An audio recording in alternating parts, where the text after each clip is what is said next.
I am here with David Vionsek, and he's going to facilitate today's webinar on assertive communication, navigating office politics with grace.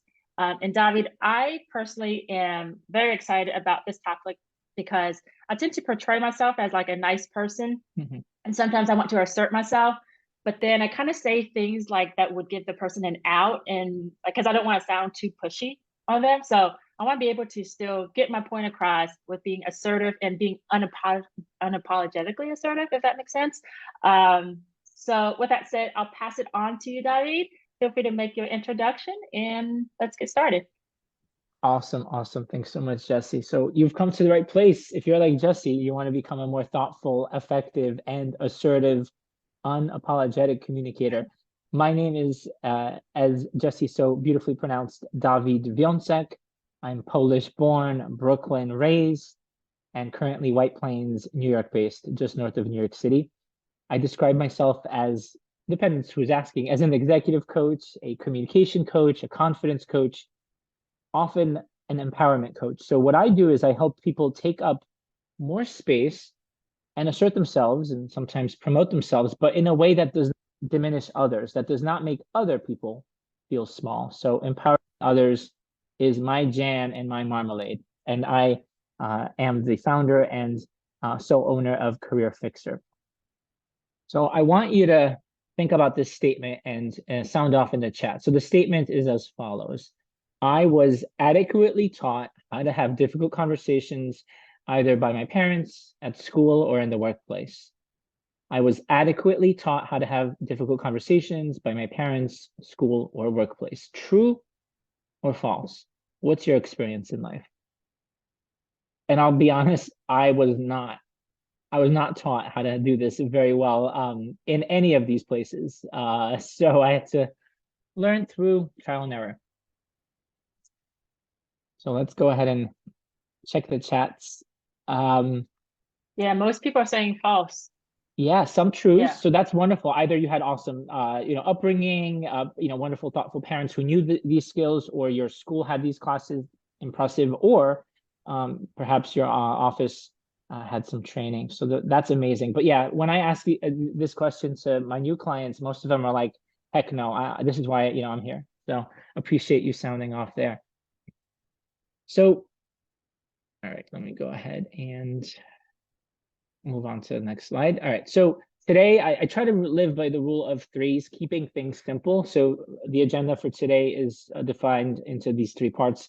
So defining what assertive communication is, talking briefly about the role of emotional intelligence or emotional awareness, as I sometimes call it, in all of this, and then giving you some examples of how to handle challenging conversations in the workplace. There will be time for Q&A at the end, so feel free to either put your questions in the chat or leave them to the end where we can talk about them live. I want you to do a mini self-assessment. This is a photo I took like over 15 years ago, and I just love the idea of looking behind us for a moment, kind of taking stock of the past. So on a scale from 0 to 10, 0 being the worst to 10 being the best, how would you assess your current communication skills? 0 being I'm the worst communicator ever, to 10 being I'm always awesome, I'm the best communicator I know. So in the chat, write your number from 0 being the worst to 10 being the best. And I want you to think about that number, not just today, but maybe think about that number after this session, after the webinar, at the end of the week, at the end of the month, and see how that number perhaps evolves, changes, or maybe stays the same, right? So that's your little self-assessment, your little bit of homework for today is whatever number you've shared today, think about how that might change in the coming days and weeks with perhaps a little bit of luck and effort. So, all right, let's talk about assertive communication and defining it, right? So the word assertive means many different things to many different people. Some people use it almost sort of interchangeably with the word aggressive, which I have a very different thought about that, and I'll share that with you in a moment. But I want to get your thoughts, right? Before I tell you my sort of definition, I'm going to ask you, what do you think are the basic requirements, the basic ingredients, if you will, of a good, productive, civil conversation? So put in the chat a word, a phrase, an idea. what, in your humble opinion, are the basic raw ingredients for a productive civil conversation? Give you a second to do that. And Jesse, if you're able, because I can't easily toggle Yeah, between these, yeah, I'll do it. and I read some examples, that We would be got some people awesome. said imperative to have respect, Mhm. listening, open to other viewpoints, Mhm. listening to each other, understanding, clear, concise, respectful, and direct. Love it.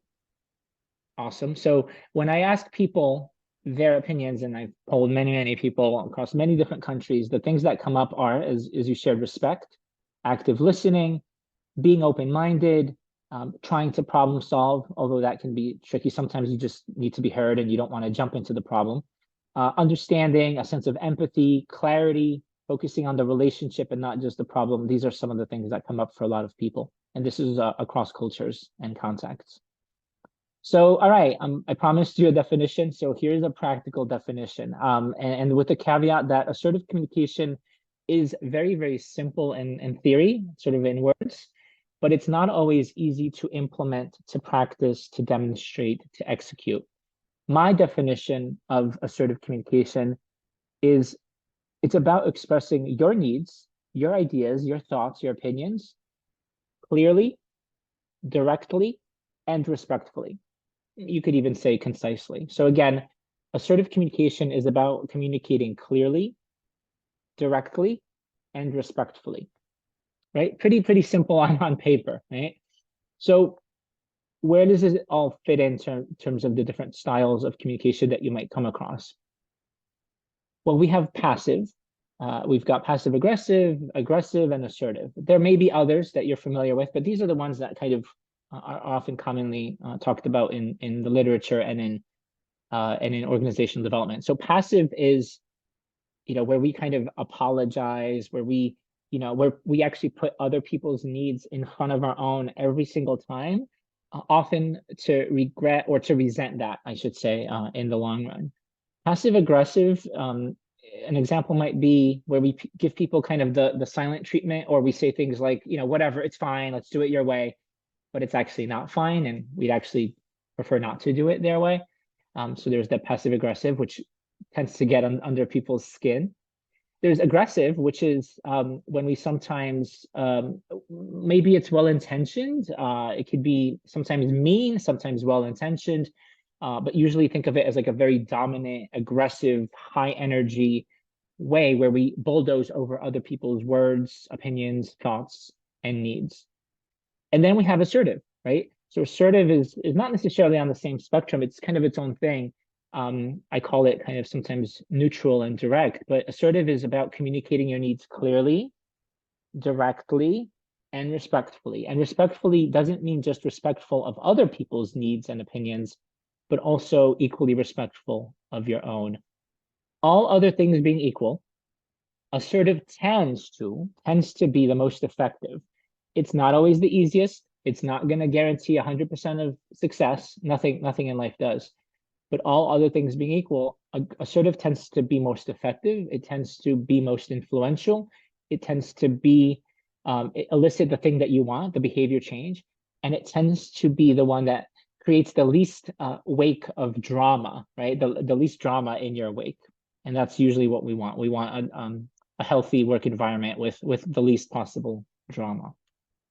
So if you don't mind sounding off in the chat between passive, passive aggressive, apologetic, aggressive, assertive, which one do you think you use most often in the workplace, right?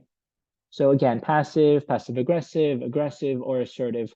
Which type do you think you use most often in the workplace? Give you a second or two to write your answers in the chat.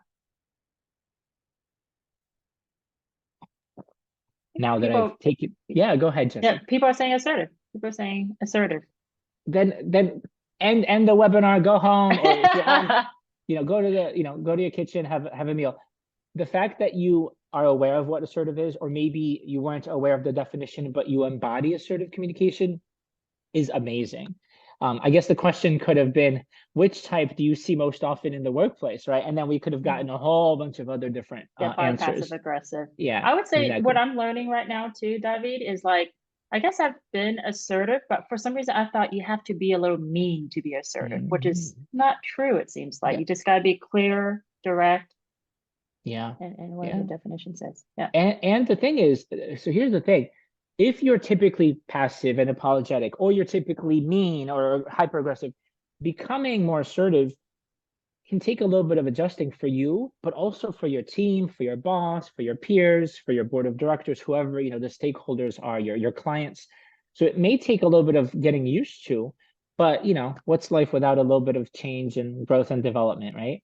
Mhm. So it can definitely be a little bit of a learning curve, but I promise that the more you can, I can virtually guarantee, not 100%, but virtually guarantee that if you embody more assertive communication in your work, you'll tend to have an easier go of it. Unless you're working in a horribly toxic environment and no amount of awesome assertive communication makes a dent, well, then that's a different conversation for a different day. Mhm. I'll also So let add, we also have someone in the comment section said it's interesting based on society and intersection of identities. You can use the assertive type most often, but others may perceive it differently depending on 100%. cultures too. Yeah, I mean, you know, one easy or sort of commonly cited example is women, right? Women who are assertive are seen as bitchy, and you know that's a challenge, right? But there are ways that you can kind of, I mean, I've most of my managers in my life have been women. They've all been assertive. They've all been firm but fair, and it's something that I've emulated and I've really embodied and celebrated and admired. So I didn't have that reaction to them, but I know that those were the kind of the conversations from other people. And frankly, most of these managers didn't care about those opinions because they knew that their communication was fair, was firm, was direct, and was effective. They were not going to base their entire communication strategy or vibe based on fear of other people's opinions, or FOPO, as Dr. Michael Gervais calls it. So fear of people's opinions gets us into trouble. But that's a story for another day. So let's dive into a couple of examples. Why don't we, right? So the practical stuff. So here in this scenario, let's say you and a team member can't quite decide on what is the best path forward for a particular project or task. So I'll read them. And again, if you don't see them because the font is too small, you will be getting these presentations, the PDF deck, a little bit later. So don't worry, you don't need to take notes if you don't want to. So an aggressive person might say, I don't care. We're doing it my way because I've done this before. Trust me, it's the fastest way. It's the best way, right? Kind of bulldozing over other people's thoughts, needs, and opinions. I'm not saying it's necessarily bad or good. I'm just giving you examples of what that might look like. A passive person might say, and this is sort of passive apologetic type, sorry to be a bother. If it's not too much trouble, would you mind just considering my idea? I mean, I don't want to, you know, slow us down, so it's okay if not. Kind of, there's a lot of, you know, ums and buts and hesitation there. Pluses and minuses to that, of course. There's passive aggressive, which is either, and by the way, these are things that you might say or just think, right? These are not necessarily words you would always use, but if you think them, chances are the people in the room or the Zoom or your conference room feel that, right? Because as humans, we're really good at reading between the lines and looking at people's facial expressions and getting those cues. So if you so much as think this way, and even if you don't say it, there might people might still pick up on the vibe that you're putting forth. So passive aggressive might be, oh, you know, I guess my ideas are never good enough for you anyway. So, you know, sure, let's just go with what you want as always, right? That's a more passive aggressive. Or you might give them the silent treatment and say nothing. Assertive, and again, this is wordy, but this is just an example of what this might look like. It could be, well, I looked at the data and I really do believe that my approach will lead to the best result, but I do want to understand all the details from your vantage point. So let's reconnect this afternoon and discuss and find the best possible outcome. What time works best for you, right? So again, that's clear. You're communicating your preferences, your needs, your opinions, but you're also giving sort of not an out, but you're giving an opportunity and a platform for the other person. You're also letting them know that you want this done in the afternoon, but you're giving them some leeway, some agency, like what time works best for you within this afternoon. So again, you're being clear, you're being direct, and you're being respectful of your needs and others. So I mentioned, and I promised we talk a little bit about EQ. So EQ is typically considered as emotional intelligence, and there are so many schools of thought here. One of them is you can't teach it. And meanwhile, here I am. It's kind of how I pay the bills and how I keep the lights on. How to get better at being emotionally aware. So EQ, in my humble opinion, is the most important ingredient of being a productive member of society, but especially of being a productive member of a workplace. So what is EQ? There are probably multiple definitions out there, but for me, it boils down to awareness. It's awareness of your own emotions, your preferences, your styles, your vibes, other people's emotions. So knowing other people's buttons and whether or not you want to push them today. Sociocultural context, so people's backgrounds, just being aware that certain things might land differently with different contexts, ethnic, religious, sexual, etc. The evolving needs of the moment, right? So just because you think you've figured out a situation, the market changes, society changes, culture changes, mores change. And so you want to be mindful of the evolving needs of the situation, of the context of the moment. Being aware of the drama or the history between the parties involved, right? So sometimes you don't come into a situation fresh.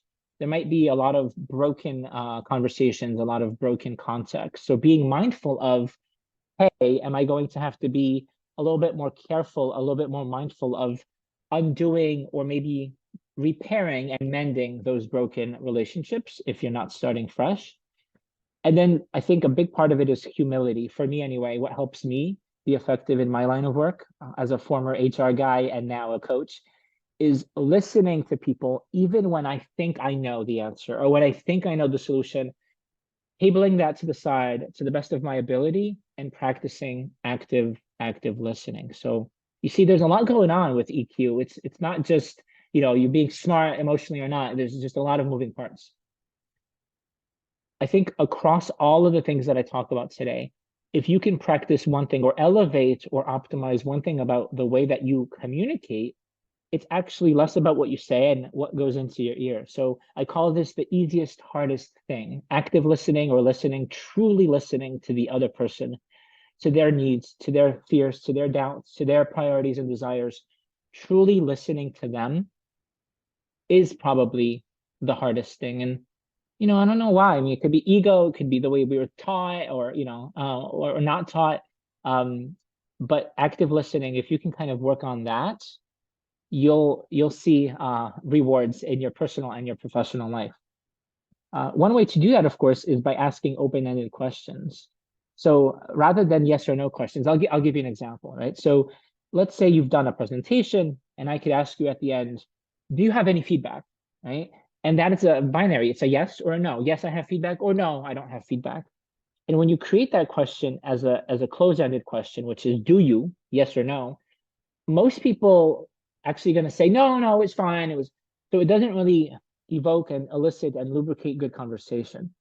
An open-ended question version of that might be, what resonated with you most? What resonated with you least?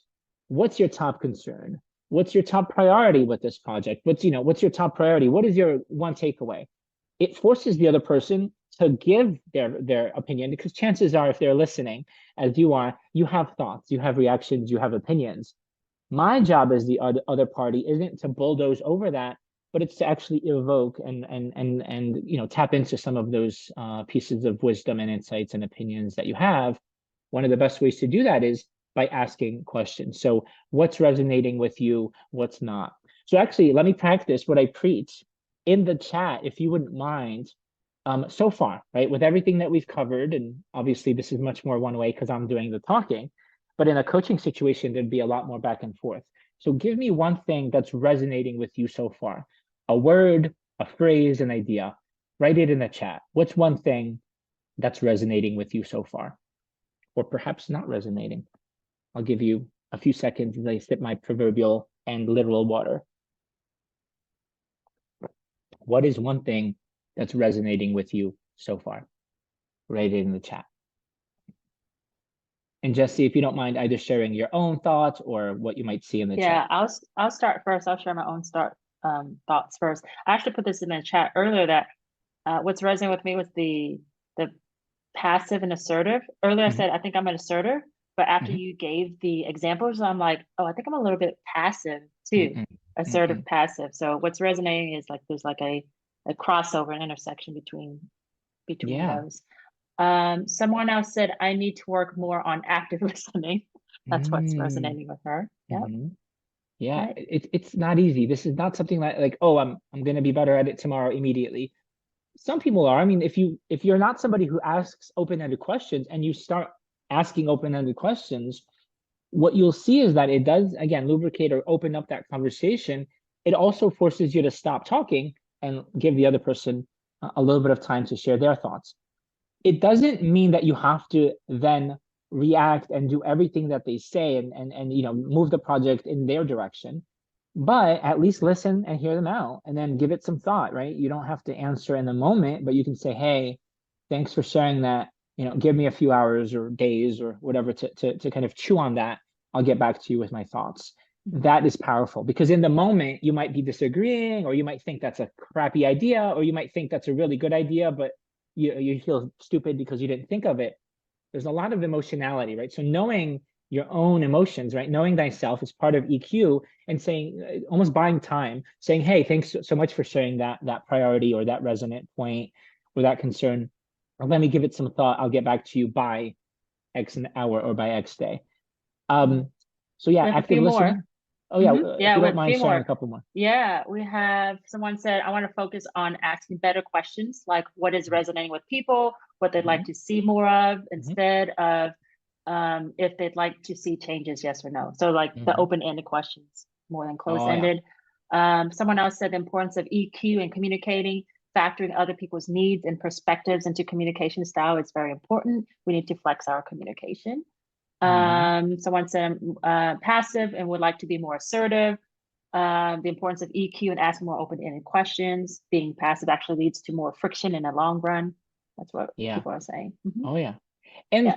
we're all, I mean, I think, I don't think anyone is 100% aggressive or 100% passive. Different parts of our lives, different moods, different weather, different stress patterns at work and cyclical natures of certain industries. We can embody different ways, but I've seen from not just my own life, but from hundreds of client lives that the more clear, direct, and respectful you are, which takes work, it pays off in the end. So thinking of it in terms of the payoff in the end. Awesome. I appreciate all of you for sharing your thoughts. And those who didn't share your thoughts, thank you for having those thoughts and keeping them in your mind. I want to also talk about prevention. An ounce of prevention is worth a pound of a cure, I think is the phrase, right? So if you're meeting somebody for the first time, if you're passive or aggressive or passive aggressive or apologetic, they very well may take that impression as all of you. It's unfair, but let's be honest, first impressions count for a lot, and it takes a lot of effort to undo the impact of that first impression. And so I invite you to be respectful, direct, thoughtful, inquisitive, and caring, asking those open questions when you first meet somebody. And what that will do is then they'll assume that you're always like that or often that way. And it's actually going to buy you a lot of street cred. And in case you do get into trouble later, down the road, and you do make a mistake because, hey, you're human, right? You're not an AI robot. Um, they are more likely to forgive you. They are more likely to, just kind of give you that grace that we all deserve because you've showed them that you have the capacity to be thoughtful and respectful. So again, it is the work that you do initially, that effort, that intention at the start, that can pay dividends in the long run.